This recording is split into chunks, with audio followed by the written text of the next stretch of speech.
De todo lo que se está realizando en esta reserva natural El Manchao. Alexis, ¿cómo va? Muy, pero muy buenos días. Bueno, primero que nada, muchísimas gracias por visitarnos.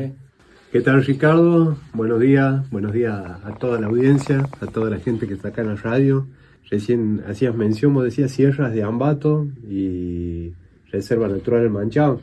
Fíjate que desde la historia hay casi un nexo, una curiosidad, que se suele decir que las sierras de Ambato tienen como significaciones etimológicas que es hechicero del alto, o el alto del hechicero. Y el Manchao, etimológicamente también se lo denomina como el lugar del miedo. ¿Ah? Y en esta época donde uno se imagina esa zona alta, los vientos, el vértigo de ese espacio, es bastante curioso. Y por otro lado, fíjate que también hay hoy una corriente en donde cuando hablamos del Manchao, viste que de acuerdo a la época del año y a la luz del sol, es como que el Manchao tuviese distintas caras, distintos colores que se va dando, ¿no? Entonces, si bien la posición mayoritaria es de que es el lugar del miedo, también hay algunos que sostienen que el Manchao podría ser una terminación, como muchos de los andaluces, de Extremadura, que son muchos de los que vinieron acá los españoles, que sabían tomar como referencia a ese cerro que parece estar con manchas o manchao. Viste que hay algunos españoles que tienen esas terminaciones. Entonces, este dato que es sobresaliente tiene un antecedente muy interesante y muy importante, que es que el año pasado, cuando se pregunta qué nombre podría llevar la reserva natural que se iba a ubicar en toda la serranía, ¿no? Fue casi unánime, creo que fue el Bacha Aldo Vergara quien hacía mención y decía el Manchao. Y para nosotros esto es importante porque nos da identidad. Entendemos como fundación, entendemos como parte de la comunidad de que el Manchao tiene un simbolismo trascendente, no tan solo por el cerro del Manchao, sino por todo lo que es la cadena montañosa que nos corresponde como municipio y que hoy nos convoca para empezar a dar a conocer este funcionamiento, ¿no? ¿Qué significa para Catamarca el mosaico de área protegida de Ambato y en particular la Reserva Natural del Manchao? Entendemos que es muy importante. Es un modo de organización y de protección y de prevenir único a nivel mundial, que este mosaico, ¿no? Que los mosaicos, para que nosotros nos imaginemos, si nosotros miramos un mosaico, son como partes unidas, ¿no? Entonces tenemos la Reserva Natural del Manchao, que es la que está acá en la zona nuestra, de nuestro pueblo. Tenemos la Reserva Natural el Mogote de la Cruz y tenemos la Reserva Natural Los Capallanes. Entonces es un corredor. El Mogote de la Cruz. De la Cruz. Sí. Ese pertenece a Huillapiba, el municipio de Huillapiba. Con un profundo sentido sobre la protección natural, pero también sobre lo que es la cultura, sobre las identidades, sobre el saber de la gente. Entonces, porque no tan solo cuando uno dice una reserva natural, sí se protege una especie, un animalito. Claro, uno relaciona totalmente con eso. Sin embargo, la protección también lleva eso, algo intrínseco que tiene, algo que lo acompaña. Si nosotros pensamos en el Manchao, decimos desde el imponente llano se ve la silueta del Manchao como un eterno vigía que te mira noche y día, pueblito que yo soñé. Y entonces tiene una gran impronta cultural, tiene una gran impronta simbólica, porque si nosotros vemos el Manchao nos ayuda a decir del Manchao hacia el norte, del Manchao hacia el sur, deportivo, la gente que hace los deportes de montaña, las sendas. Es realmente unánime la identidad que nos genera. Los poemas, fíjense en las escuelas, en las glosas, cuántas veces en los actos se nombra al Manchao como parte de ilustrar lo que es la región nuestra, prácticamente desde Mutquín hasta todos los pueblos que corresponden a la jurisdicción de Saúl Gil, nos hablan de esta identidad grande que genera. Y que abarca otras, ¿no? Otros puntos, la cocina, la senda histórica, bueno, un montón de cosas que tienen que ver con la sabiduría de la gente, con las tradiciones, con la historia. Con la historia, ¿no? Sí. ¿Cuál es el trabajo que está iniciando la Fundación Natura acá en cuanto a lo que tiene que ver con la reserva? La Fundación Natura es una organización no gubernamental que hace un trabajo técnico-científico. O sea, para que la gente que está escuchando la radio lo pueda tener presente, Natura promueve y acompaña a los gobiernos, puede ser nacional, provincial o municipal, a crear estas áreas protegidas, porque entendemos que es una manera de protegernos, de prevenir, de pensar en algo sostenible con el paso del tiempo, ¿no? Bien. Fíjate que hace poquito vivíamos un momento de mucho dolor, por una parte cuando se nos quemaba el manchado, impotencia, la pérdida, porque si nosotros nos imaginamos algo que se quema, por ahí decimos, sí, los animales mayores, los que se pueden trasladar más rápido, los aves son los primeros que vuelan y se van, pero los nidos, los animales más pequeños, los que no se pueden trasladar, los insectos que son tan importantes, la flora, las plantas, los árboles que no se pueden, no pueden salir y escaparse. Entonces es un momento trágico para la flora, para la fauna, para el mismo ambiente, que contamina para la persona, las pérdidas económicas y las consecuencias con el tiempo. Entonces es como que al mismo tiempo entendemos que es una oportunidad, ¿no? Una oportunidad para repensar y empezar en esta idea, ¿no? De planificar, de organizarnos, los que entienden de esta manera la prevención, y decir, es un camino muy largo, es un camino muy extenso. Mira, el cerro, en la parte de Rincón, hacía muchos años que no se quemaba, y de pronto sucede en esto y te dice, ¿cómo nos organizamos como gobierno? ¿Cómo se organizan las instituciones técnico-científicas para ayudar en las investigaciones? Y cómo como comunidad también tenemos que empezar a tener en cuenta cómo hacemos algunas cosas, qué prácticas. Sí. Bueno, yo creo que lo que nos generó todo la quema del Manchón fue la impotencia de no poder hacer nada, porque ahí venían los helicópteros, qué sé yo, y bueno, por la altitud, y bueno, por eso empezar a tomar un poco más de cuidado en cuanto a esto y el daño que se puede generar. ¿Se sabe más o menos cuánto fue el daño que se hubo en el Manchón ahora? Son 1009 hectáreas. 1009 hectáreas. 1009 hectáreas. Hace un rato estaba mirando los mapas y bueno, por eso decimos, este dolor, este ponerse en el lugar de la gente, mucho de los que habitamos no se dormían esas noches, de pensar todo lo que pasaba, los que han trabajado, pero también una oportunidad, ¿no?, de organizar, de saber que no estamos exentos de todo esto. Sí. Y ahí es donde todo lo que hace la Fundación es tratar de asesorar cómo trabajan en otros lugares. Natura trabaja en 6 provincias argentinas, en parques como el de Ancenusa, en Santiago del Estero y las zonas de Córdoba, trabaja en La Rioja, está trabajando en distintos lugares. Entonces hay una experiencia que busca para que sea esto se pueda sostener a lo largo del tiempo y le sirva al municipio, porque bueno, la Fundación hace este tipo de asesoramientos y luego queda todo en manos del municipio. O sea que hoy por hoy ya la Natura asesora, pero ya no, quien maneja ya pertenece a la reserva, o sea, ya Natura ya es como que se corre del eje, digamos. ¿Cómo es? Te comento, en esta etapa estamos en lo que se llama plan de gestión. Plan de gestión. Para que la gente lo pueda graficar mejor. Es como que es un trípode, ¿no? En esta etapa se está planificando, estamos viendo cómo queremos que esto realmente lo tenemos que proyectar para que funcione. Entonces hay 3 partes que nosotros entendemos que son claves. Por un lado, los gobiernos municipales, que son quienes toman las decisiones políticas, quienes ponen estos temas en la agenda.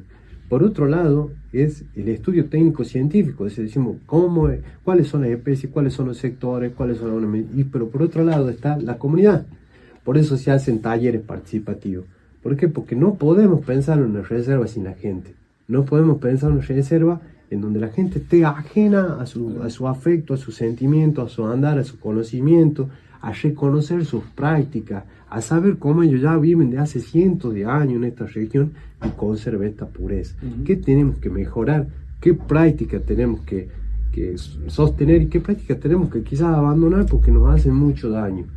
¿Y qué otras son los riesgos, ¿no? La captura de pajaritos, todas estas cosas que nosotros vemos que vienen y se llevan. Sí. ¿Cuáles son las medidas que hay que tomar? Entonces es mucho y lo que nos llena de satisfacción como fundación, como organización, es la gente cuando participa, la sabiduría que te dice. porque ellos son los que conocen la senda, son los que conocen los parajes, saben a dónde se encuentra el agua, saben a dónde podés acampar, a dónde te podés refugiar. Entonces, y este tipo de reserva, que son las reservas municipales, son las que permiten todo este tipo de actividades, ¿no? La ganadería, la agricultura, esa convivencia con el poblador, que es la que la enriquece. ¿Cómo se combina lo cultural, lo que tiene que ver también con todo lo que refiere a la reserva? ¿Cómo vamos combinando todo eso? Nosotros pensemos en un ejemplo sencillo. Lo que lo hace distinto a un lugar, lo que lo hace distinto es lo que se cuenta, la historia de eso, ¿no? Uh-huh. Puede haber muchas plazas en cualquier, pero cuando te cuentan la historia de una plaza es distinta. Puede haber muchos lugares, puede haber muchos paisajes hermosos, pero cuando vos a ese paisaje conoces cuáles son las plantas que hay, cuál es el valor, cuáles son esas especies endémicas. Cuando se habla de especies endémicas, hablamos de esas especies que están en este lugar y en ningún otro lugar del mundo. Entonces, vas a un cerro y decís, mira, allá hay un sitio arqueológico que tiene una importancia porque hay un sitio ceremonial. Hay un lugar que le dicen la cocina, hay un lugar que le dicen los dormidos, hay un lugar que le dicen...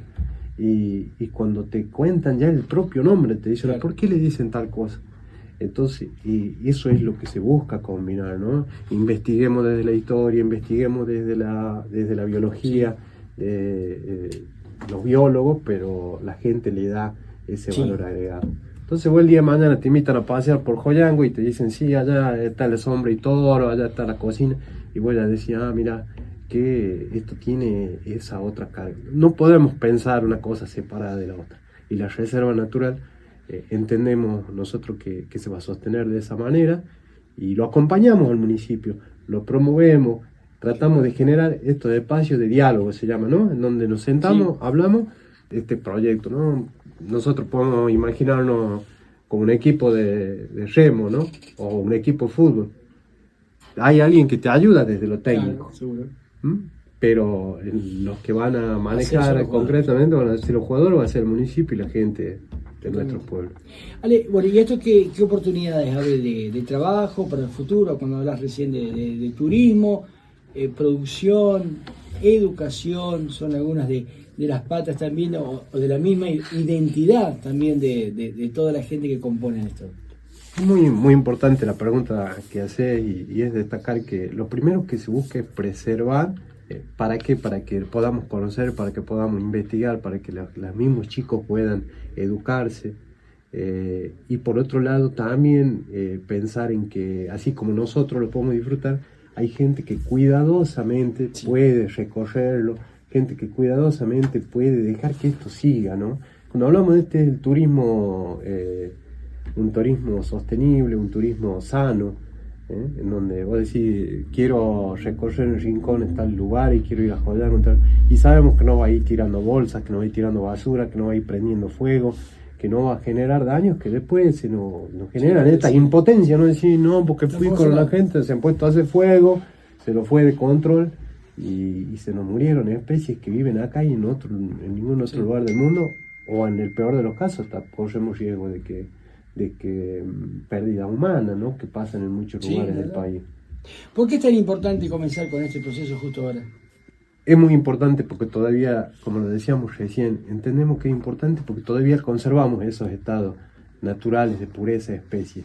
Todavía no hemos terminado de romper toda esa cuestión. Hace poquito hay un investigador cordobés que es muy proteccionista, le gusta mantener las cosas en su estado. Decía, Catamarca está siendo el último refugio natural y cultural de la Argentina, donde todavía no tenemos eso contaminante, esa cantidad de gente que va, ensucia, tira. Y que llama la atención también eso. Entonces por eso es importante. Y es importante porque el día de mañana, personalmente vamos al lugar, vos ves la belleza paisajística y vos decís qué lindo que nosotros hoy lo tengamos así, que nuestros hijos lo puedan ver así, y nuestros nietos puedan sentir los aromas del cerro, los yuyitos, compartir algunas comidas que hace la gente, que por ahí no son las que normalmente uno conoce, y que cuando vas a estos lugares te tomas mate cocido con yuyito o tortilla y son únicos. Algo tiene el cerro que que enamora o algo tiene todas las cuestiones. Yo, por ejemplo, lo escucho por ahí a Francisco, a Toto o a Changa hablar de Malcasco, o escucharte a vos que hablas con esa pasión del cerro, Aldo Vergara, Fósforo, bueno, habla un montón de gente, el flaco Eduardo cuando se van caminando. El cerro tiene eso que enamora, es que es importante que eso también lo puedan ustedes también lograr de que la gente lo vaya conociendo, ¿no? Porque es impresionante, ¿no? Vos escuchás cuando te hablan del cerro es... Hay que tener paciencia, hay que saber que es un proceso, hay que saber que esto es como un proyecto en sí todavía, ¿no? Se está trabajando, se va dando pasos que parecerían poquitos, pero que a la larga van a ser importantes, ¿no? El de poder organizar entre las fuerzas de seguridad, de salud, de poder hacer las coberturas a los bastianos que viven en los mismos pueblos, que muchos son empleados municipales, para recorrer el cerro, prevenir algunas cosas. Es toda una planificación grandísima, y esta gente, como los que nombraba recién y muchas otras, que se encargan y que gustan de poder coordinar, ¿no? Es decir, es importante que te sumen. Por eso es que el municipio, porque el municipio es el que convoca a talleres de acuerdo, por ejemplo, primero fueron los ganaderos, agricultura, sí. Los agricultores, los ganaderos de la zona serrana, los servicios turísticos. Ahora va a volver otra convocatoria también para toda gente que ya está en la zona, que vivimos acá, tenemos nuestros animales, tenemos los corrales, ¿cómo hacemos? ¿Cómo aprovechamos esto? Y esto les va a dar esto de poder pensar con los años, de que puedas tener una cabaña, que puedas tener un lugar a donde puedas recibir gente, y de que esa gente va a ser respetuosa de lo que hoy es nuestra sierra, nuestro cerro.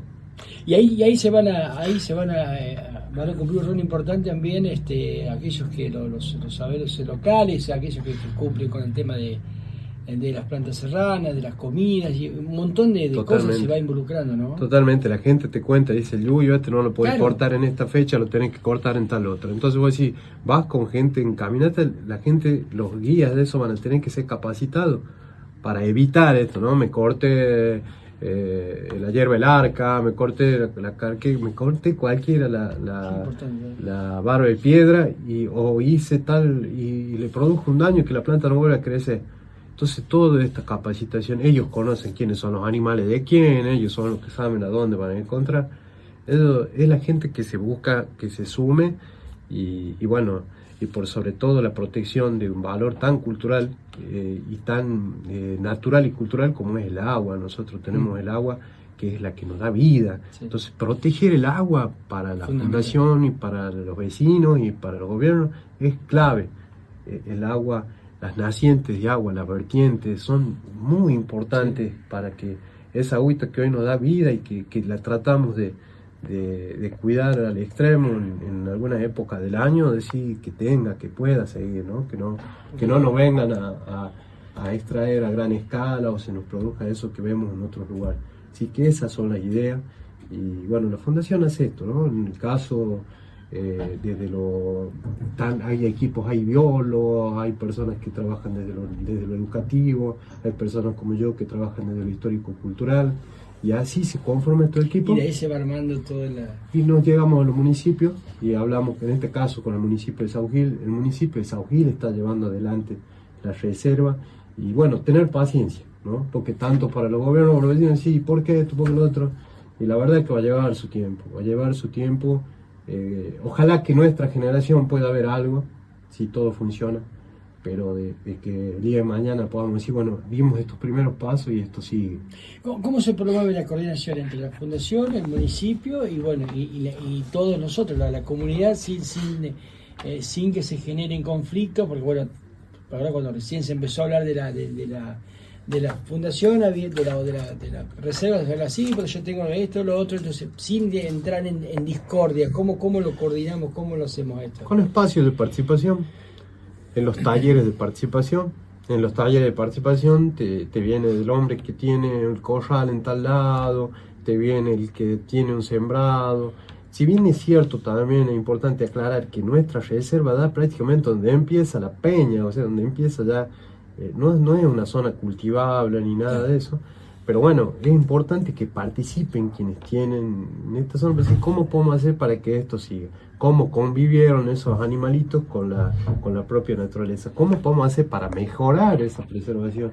¿Cómo podemos hacer que esta práctica que quizá provoca cierto daño la podemos...? Entonces la gente empieza, salen algunas recetas que las aplican y vos decís, mira qué interesante, qué creativo. Y eso se lleva hacia otro lugar. Ahora mismo nosotros estamos trabajando con los 3 municipios, municipio de Capayán, municipio de Huillapima y el municipio de Saugil, en lo que pueden ser las ideas visuales a futuro, ¿no? Y hay unos logos, unos emblemas, porque esos logos, esos emblemas son un poco lo que representan esa cuestión natural, que nosotros por sí ya han manchado. Se imaginan que para los que somos vecinos de acá y para la fundación el manchado es como que está en el emblema. Y ahí se busca algún animalito que sea, que tenga eso de carisma, ¿no? Y bueno, para el cerro, los que andan por ahí ven, nosotros le decimos la chinchilla, pero son los chinchillones porque son más grandes. Entonces es la figura del chinchillón y las piedras como por todo lo que es el armado, ¿no? Como la piedra se lo utilizó ya sea para picado, para casa, actualmente como se utiliza para las casas mismas cuando uno recorre. Entonces esos son los emblemas que presenta cada municipio para que en el día de mañana decía, mira, esto está a tal lado, mira acá, mira, vi el manchado, llegué, vi un chinchillón, o vi una monterita serrana, o vi un pecarí de collar, vi especies como decir, están en este lado y en ningún otro lado.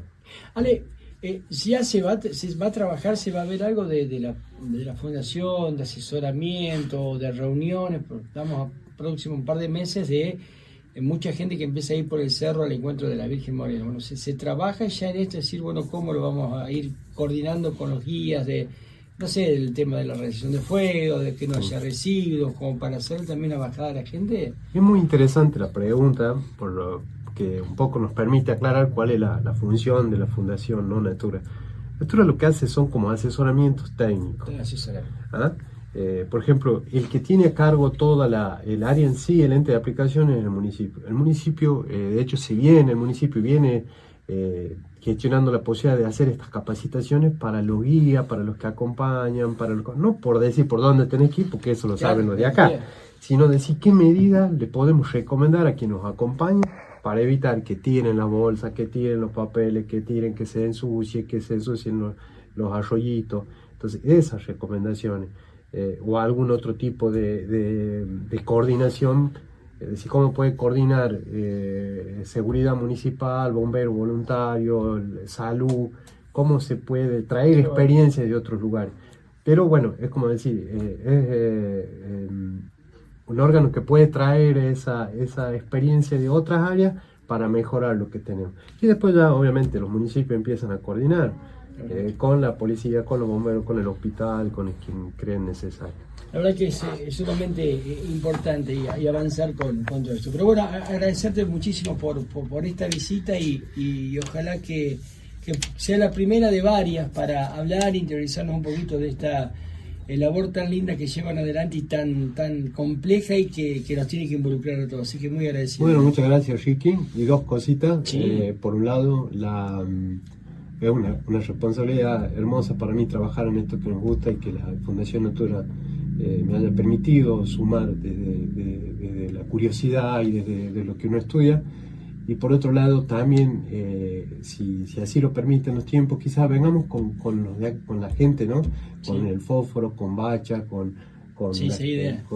quienes andan, para que de alguna manera empecemos a comentar y a hacerle saber a la gente de Michango, los que son de San José, empezar a escuchar esa voz de la gente, ¿no? Porque la gente es la que va a quedar, los vecinos son los que van a seguir, y si es que el vecino se apropia, o sea, la siente, la quiere, esto va a ser sostenible. Será fundamental tener la voz de quien, en primera persona, de esos que los apasiona tanto todo esto, de poder que ellos nos vayan contando, ilustrando un poco de eso que los enamoró tanto del cerro, de también nosotros involucrarnos y saber un poco de todo esto tan lindo. Sí, es la gente, por un lado, el municipio, por otro, bueno, lo que y la Fundación Natura por son en esta etapa. Luego ya, ojalá que esto tenga los frutos que esperamos y tengamos un cerro sano y corregir lo que haya que corregir para las generaciones que... ¿Cómo lo va tomando la gente? En lo poco que se va realizando, el poco tiempo, mejor dicho, no lo poco saber, el poco tiempo que se lleva, ¿cómo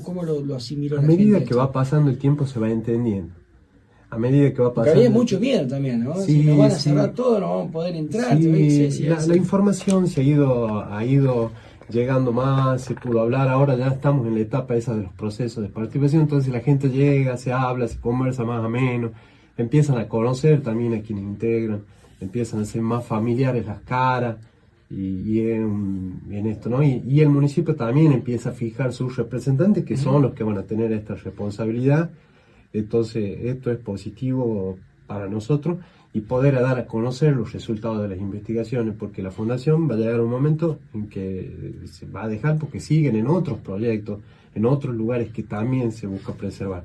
Así que bueno, para los que quieran ver un poquito cómo se mueve, se llama Ambato Tesoro Natural, es el perfil de Instagram, ahí pueden ver info de todo lo que venimos haciendo y de esa manera poder estar atentos a las convocatorias que va a hacer el municipio. Ahora en mes de septiembre va a haber otra convocatoria a los vecinos para que puedan participar y seguir con esta construcción. Muchísimas gracias. Muchas gracias a todos. Profesor Alexis Luna, grabando un poquito de esto tan lindo y apasionante como es esta reserva natural de Manchao, perteneciente al Mosaico de Ambato. Bueno, música...